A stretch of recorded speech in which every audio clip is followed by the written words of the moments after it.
Hey everyone, welcome back to the channel. Today I'm gonna show you how to transfer Ethereum from Trust Wallet to Binance.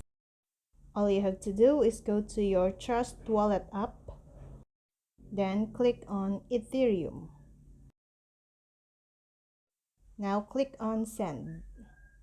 As you can see here, we need the link and the amount from Binance. So go to Binance app and click on Deposit. Click again, Deposit Crypto. And now click on Ethereum.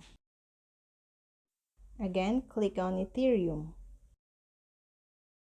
So from here, you need to scan this QR code or copy paste this link. And you need to know the minimum of your deposit.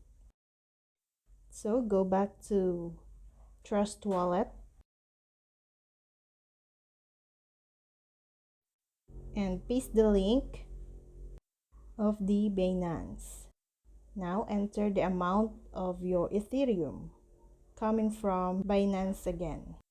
And after that, click on Continue. And that's all. I hope this video helped you guys. For more videos, subscribe to our YouTube channel. Thank you for watching. See you again.